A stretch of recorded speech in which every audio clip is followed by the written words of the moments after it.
Okay, this is another film that doesn't necessarily belong in a history podcast, although it does get into some historical figures and Americans living in Paris in the 1920s, but it's also just one of my favorite movies from the last couple decades, and honestly, after dealing with a lot of the heavier topics we've dealt with this season, from, abortion to female genital mutilation to terrorism, I just wanted to end with a fun episode. It's just been kind of a heavy season and a heavy project, and this was like, honestly, when I was putting together the list of movies I wanted to cover for this project back in 2017, during the spring of 2017, I very, very early on decided I wanted to end with Midnight in Paris, and that's just kind of never left.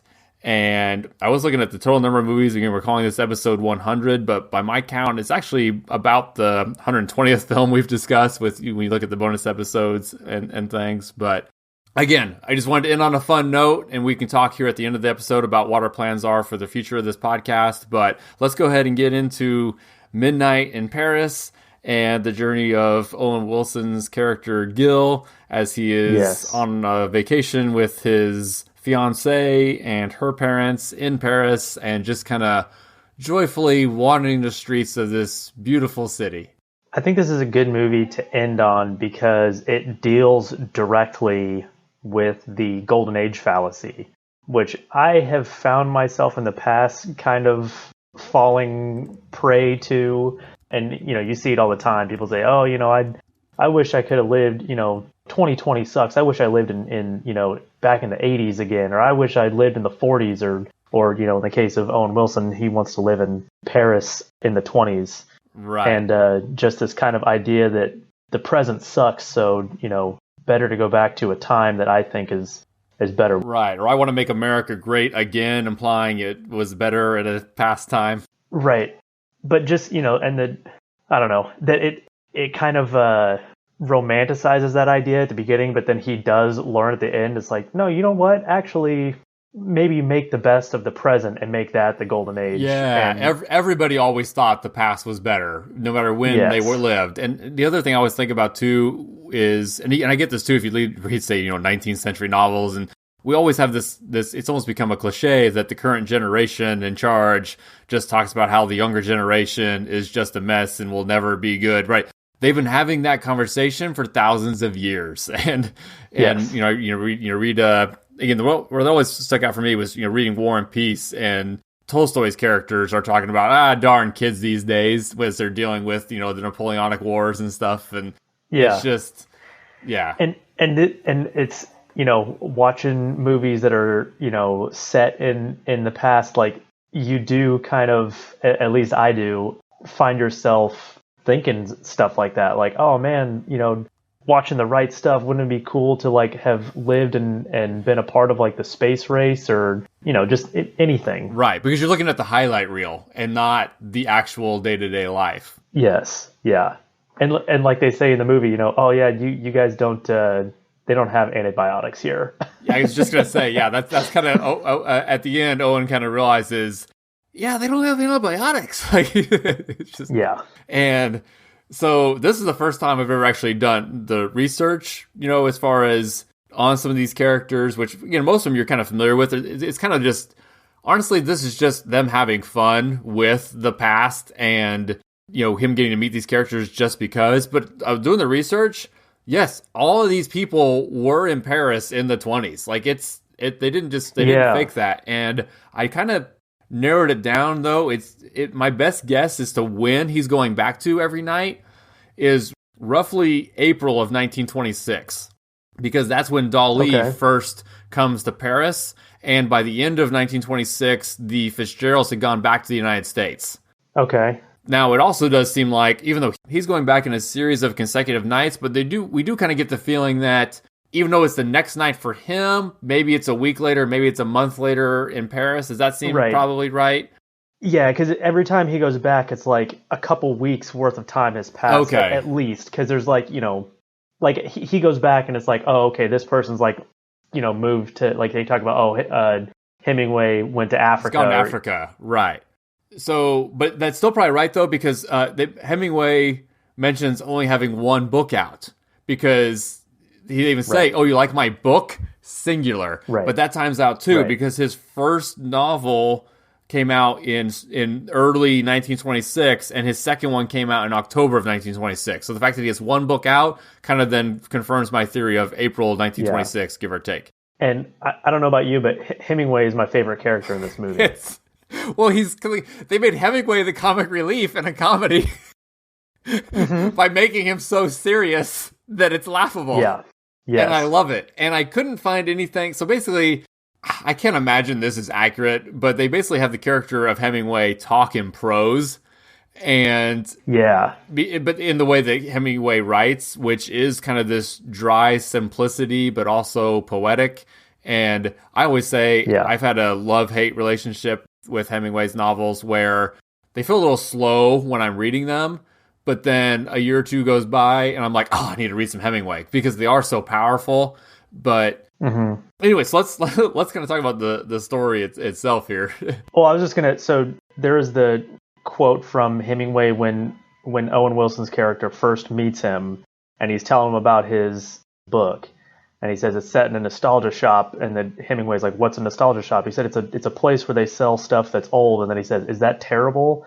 And Hemingway says, "No subject is terrible if the story is true, if the prose is clean and honest, and if it affirms courage and grace under pressure." And I thought that quote works so well for the subjects that we cover, because we have seen that the subject, it doesn't matter. It's how you tell the story. Right. For instance, and these are the two like biggest examples of this that I could think of. You know, you have like we did the movie Evita, right?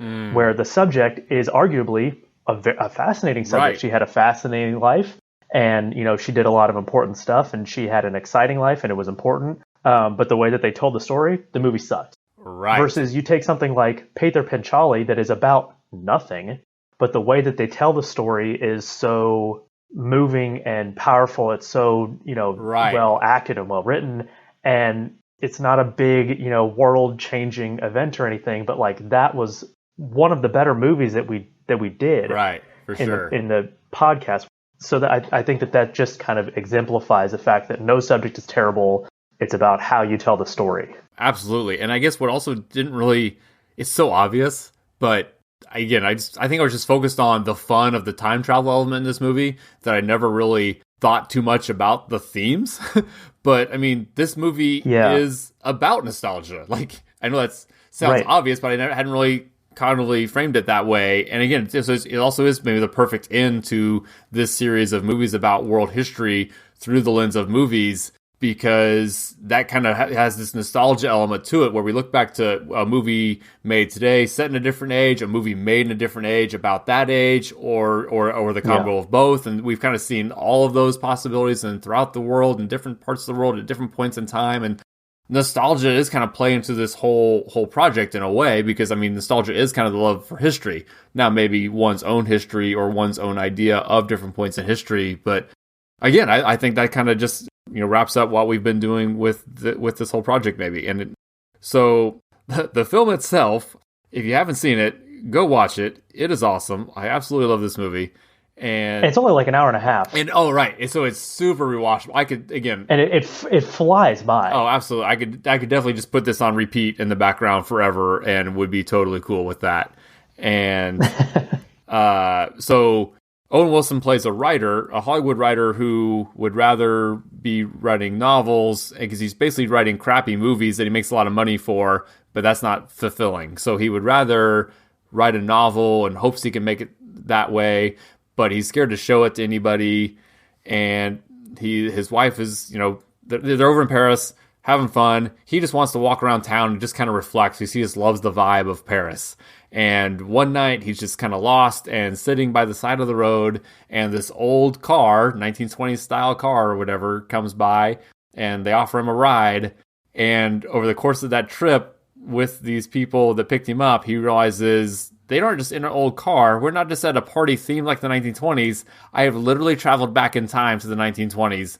And the look on his face as he meets like F. Scott Fitzgerald and his wife Zelda, and then sees Cole Porter playing piano and Josephine Baker dancing, and it just kind of dawns on him like, wait, I'm literally in the 20s. That is one thing that is kind of like I don't know. It's kind of funny about this movie is how quickly he adjusts to, oh, okay, I've literally time traveled and I'm in the 1920s But they now. deal with that because he tells his wife the next day when he's kind of or sorry, his fiance the next day, Rachel McAdams, when he's kind of in a funk. He's like, he tries to get her to come with him the next night, and he's like, you want to know why I've been acting weird? I'm gonna show you, and you're gonna wonder why I wasn't acting weirder. Like, he basically says exactly that. Again, almost because he just can't believe it himself. And then, so she gets bored of waiting because he doesn't realize it's at midnight when it happens, and we kind of see them drifting apart anyway.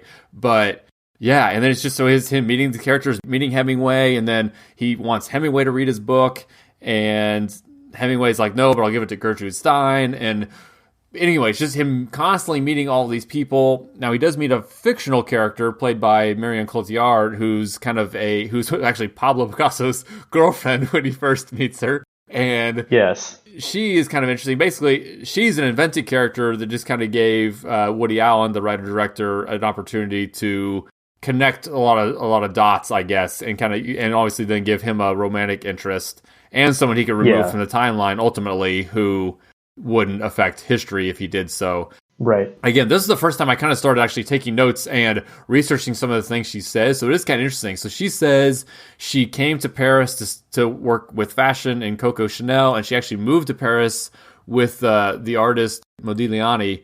And right, Coco Chanel, Nazi sympathizer. Oh, right. I forgot about that part. And then, but timeline-wise, it's interesting to see how it worked out. So, because you mentioned something, too, about her tragic story. Well, what they don't mention specifically, you kind of have to know or look this stuff up, but she's just kind of assuming everyone knows, because if you lived contemporary to them in the 20s, you would know.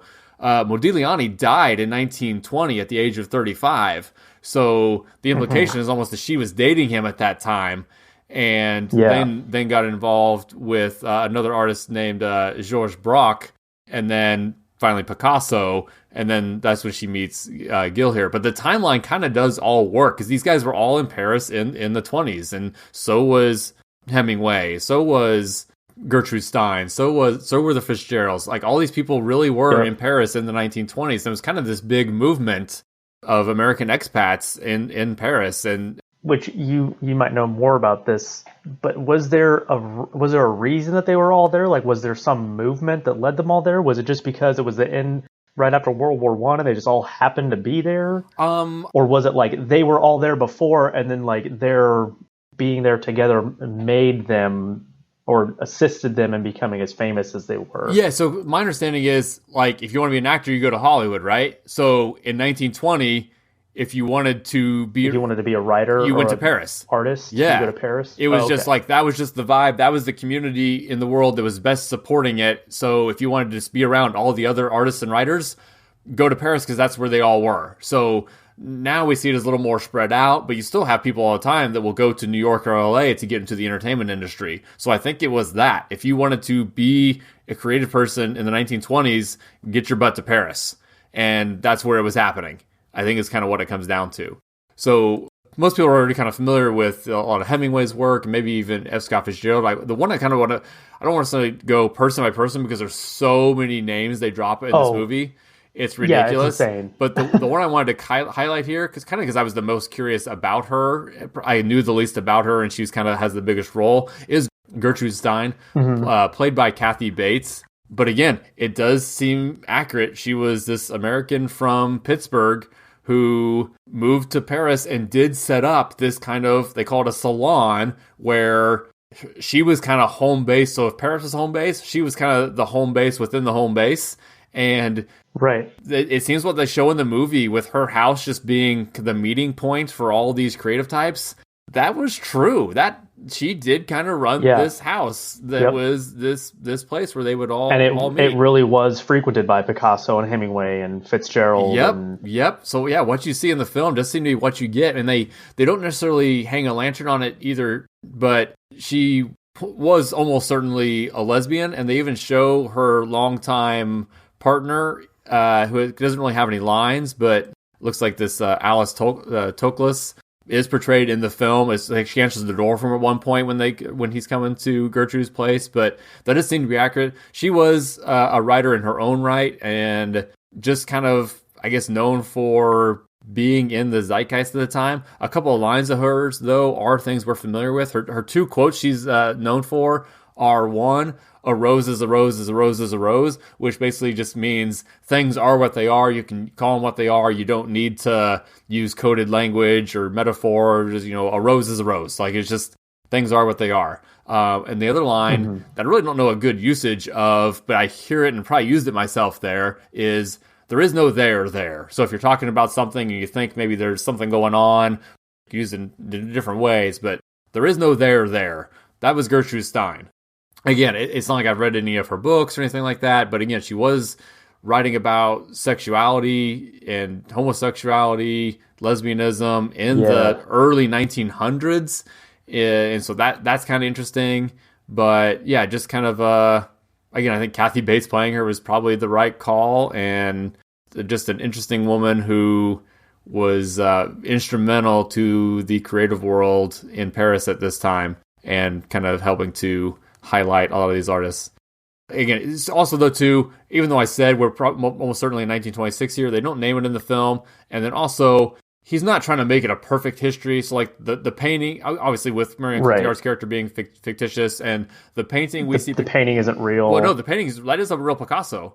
Is it? But it's from 1928, so it was a couple years after. Oh, and then also, it obviously wasn't off of this fictional character. But no, that is an actual Picasso, but it's from a couple years later. It's called Bather. Oh, okay. I did want to mention that I'm pretty sure Adrian Brody was grown in a lab to play Salvador Dali in a movie.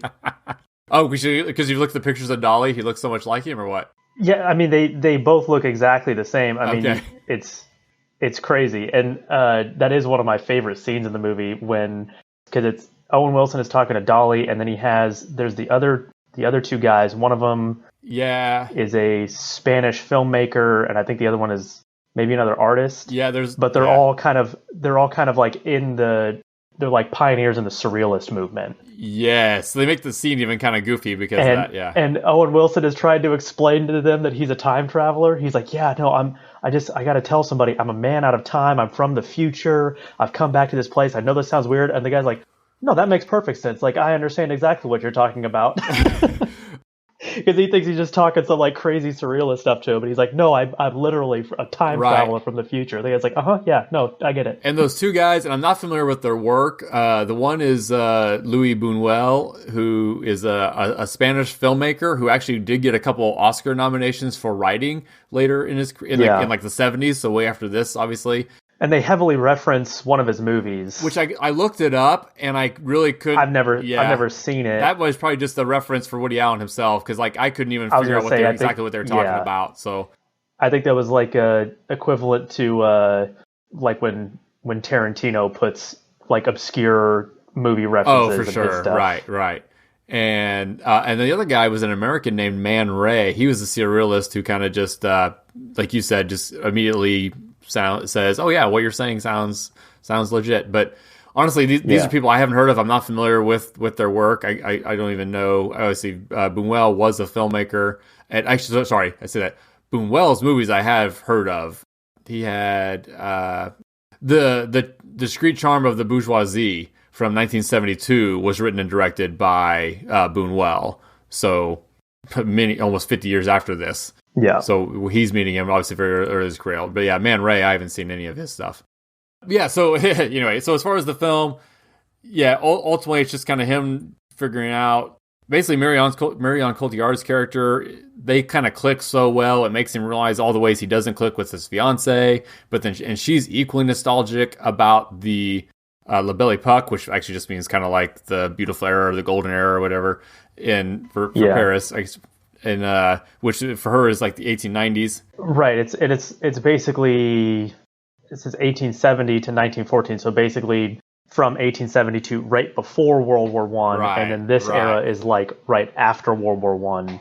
Right. And kind of then in a parallel, they see a carriage go by one night when they're hanging out in 1920s Paris, and they get in, and it takes them back to the 1880s, 1890s, where they start running into people from that period, including Toulouse-Lautrec, who is also a character in Moulin Rouge. And Degas. Yeah, Degas, who's a kind of a pal with Vincent van Gogh.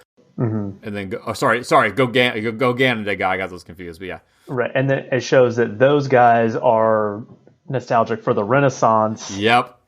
And that's kind of when Owen Wilson's character kind of then starts to put it all together that, hey, maybe this isn't the answer, and I should just try to be happy in my own time and make the best of it, which he ultimately does, and decides to break up with his fiance. And that's kind of the film when he meets they kind of imply that he'll start this relationship with the French girl he had met in the modern times, because Marion Cotillard decides to stay back 30 years before her time and doesn't want to go back. And that's kind of also then what highlights for him why he should go back. Right. And the first time that I watched this movie, I thought up until about the last 30 minutes, I thought that it was all in his head. Oh, okay. Until they do show that there are, because you don't see, like, yeah, he's interacting with these people, but there's no real, like, hard evidence that he's actually going back in time until, like, he finds the diary of Marion Cotillard's character that talks about, he gave me earrings and then we made love, which that it's not him making that up because it's being read by that tour guide woman who, side note to this side note, is Carla Bruni Sarkozy, former First Lady of France. I didn't realize that until yesterday, even though I've seen this like 5 times. Yeah, they said it was her acting debut, which I'm like, oh, that's fascinating. Mm-hmm. So she's the one who's actually reading it because he can't read French. Right. So you know that, okay, she's a third party, so that is actual evidence that it's, that he is actually going back in time. And then also, Rachel McAdams, the fiance, her dad is having Owen Wilson follow. By a detective. Right. And then you're right, detective. And they're like, well, what did he find? He says, well, the detective actually disappeared. And then it cuts to him in like the 17th century in like a palace. And he's like, oh, I'm sorry, I must have taken a wrong turn. And there's like these guards in powdered wigs and spears that are chasing him. So, I mean, I guess theoretically you could go back as far as you wanted, as long as you're at that one place at midnight. If you just stay there, then you can, then get the carriage and then keep going back. Right. And yeah, of course they make it look like he accidentally got back there. So I'm curious how that all played out. But again, it's not supposed to be the strictest thing. And right. I was trying to look up some of the stuff too. When probably the closest thing to an antagonist in the film is Michael Sheen's character. Yeah, Michael Sheen's character, the insufferable douchebag. Yes.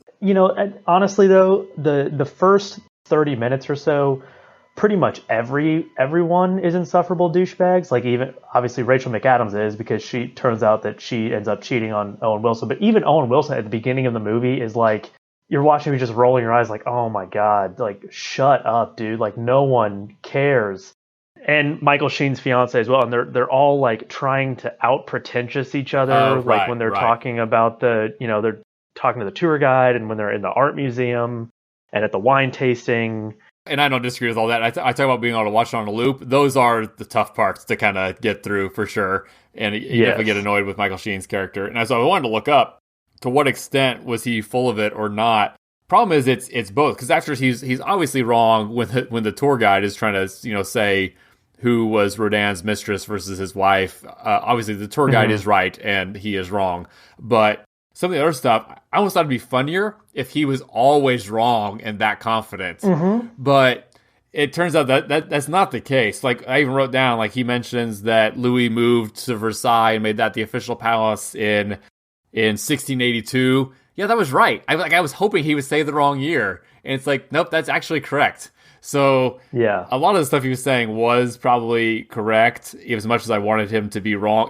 I think it would have been a funny joke to make him confidently wrong on everything, but he did seem to know some of his stuff. Although one thing too I wrote down, and I didn't research this again today, but I have heard this. So obviously he's kind of annoyingly an expert on everything, or a self-professed expert on everything.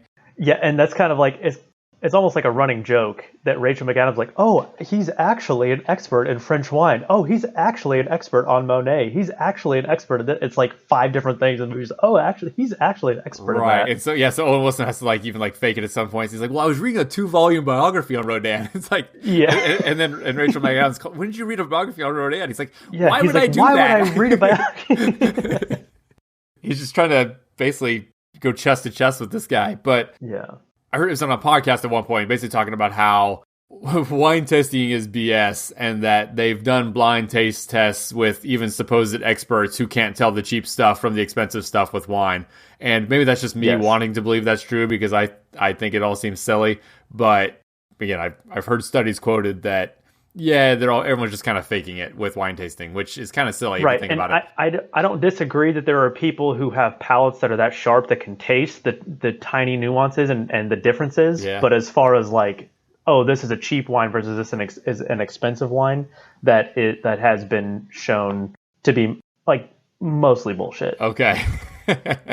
which is funny. Which and that's, I mean, that should be kind of obvious though, because with anything like, just because, whatever. Because it's such a simple product. A bourbon, or even like a pizza. Just because a pizza is better doesn't mean it's more expensive. Right.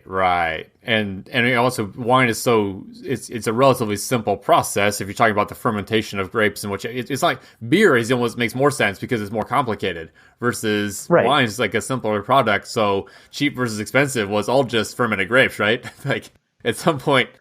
What else? And I don't know enough. I'm sure there are people who are going to be deeply offended by that, but I agree with you. Fair enough. There's also there's a relevant XKCD, which is of course its own running joke on Reddit. But I didn't pull it up here, but basically they talk about given a long enough period of time focusing on winning any one thing, there's always going to be experts on it who break it down into more and more nuanced points. And so I forget the exact thing, but I think they start talking about like old ham sandwiches or something, where if you're stuck in a room with these one things, you're going to start to notice all the nuances, and anything will inevitably develop its own super niche subculture. And sure. So yeah, anyway, there's that. So yeah, Midnight in Paris is a 93% on Rotten Tomatoes and won an Oscar for Best Original Screenplay, was nominated for 3 others, including Best Picture. So great movie. Definitely, I can see a few issues with it being kind of campy or with those annoying characters being just kind of too annoying. But I think it's a blast. Obviously, I would just love to see it all set back in 1920, and it just could just have the whole movie set in the 20s. But yeah, that was kind of the framing device that they used. As far as obviously our timeline, we're not in the 1920s in our timeline. We are the present. So yeah, I did. Well, I guess mention here just the idea of American expatriates and the idea of Americans living abroad, and that's something that still goes on today. And there's actually, they don't keep hard and fast numbers on that, but it is estimated about 9 million Americans live outside of the U.S. now, and so that's kind of what he would be becoming here within the film. Yeah, going back to the Oscars thing real fast, this is one of those times where I think that I don't know if this movie wins Best Picture this year, but because it came out the same year as The Artist, that's like checks all the boxes for a movie that is going to win Best Picture. Like, it's about making movies, it's about Hollywood, it's black and white, so it's like super nostalgic. It's almost like kind of exemplifying what Midnight in Paris is saying about nostalgia. Oh, right. It's Midnight in Paris is kind of an homage to The I just Artist. thought that was kind of interesting that any movie that comes out that year is going to have a hard time beating The Artist. Right. I always remember, too, because it was one where people didn't necessarily consider it a great movie, but I think, I forget who the host was that year, but they basically said, like, and The Artist just made a really good movie that everybody likes. It's just hard to beat the movie that's just the most endearing film of the year, even if it's not the best film of the year. 2011 wasn't necessarily a strong year for movies. I mean, when you look at the rest of the nominations, none of them are really that awesome. It's just a bunch of good movies, right? Yeah, so it might be also a kind of, like a split vote thing. So like maybe everyone had The Artist at like 2 or 3, no one had it at their number 1, but the number ones were diverse enough that. Right, exactly. And then something like Tree of Life that maybe a little more artsy, critically acclaimed kind of thing was too small of a, probably had maybe a lot of, might have had the most number 1 votes, but not enough then number 2s and 3s to kind of then pass it overall. Yeah, anyway, it's interesting. So yeah, I think that does kind of bring this world history through film project to a close. And I think we kind of accomplished what we wanted to do. Again, just kind of a reminder, if you haven't, listened to the initial episodes of this project, the whole idea was to just look at world history in chronological order, one movie at a time. And it's an idea that first came to me just from watching movies with, say, British monarchs in them, and then you think about, oh, the monarch in this one is, the grandfather of the monarch in this one, specifically looking at things like Beckett into Braveheart, into Robin Hood, and how there's a connection with the kings in those movies being, related. And so I kind of expanded that to world history, came up with a list of movies to kind of go through in order, even had the idea of, it's like, you could call it World History 101 or World History 100, and we have done, like we said, closer to 120 movies, but I do think if you go through, watch these films, it is a good overview of the human experience through world history, and that was what I wanted to accomplish with this. And if you've made it this far with us, thank you so much. And just to kind of give you an idea of what we do want to do going forward here, Logan has talked me into doing an American History 100, but we're going to take a bit of a break before we launch into that. Ow. Actually, we recorded all that last summer when we didn't yet know the plan. Now we have a much better idea of the plan, and we'll get into more detail with it a little later. But the main takeaway is we don't plan on going on hiatus like we have in the past. Right. We're going to have a couple kind of bonus things we're going to do between now and when we start our American History 100. That'll be coming out fall of 2022. But in the meantime, we're going to be doing a couple of other little bonus projects. So there actually is going to be no hiatus this time. And that'll be facilitated both by those projects and also the fact that we are going to be moving from releasing an episode every week to releasing an episode every other week. And there'll be bonus episodes sprinkled in there. But every 2 weeks, there'll be a history and film episode. Right, which again sounds like less, but if you remember in the past, we've had basically a 6-month hiatus of nothing other than maybe a recap episode, which we are going to still do a recap episode here too. But yes, the idea is that we, for the next several years, do hope to not have to go on hiatus again, and we'll just have 2 weeks between episodes from here on out. So more history and film on its way, and we're going to detail that for you later. And thanks for listening, and we'll catch you later. Ow. We did it! We did it! Yeah. Oh, I'm getting nostalgic.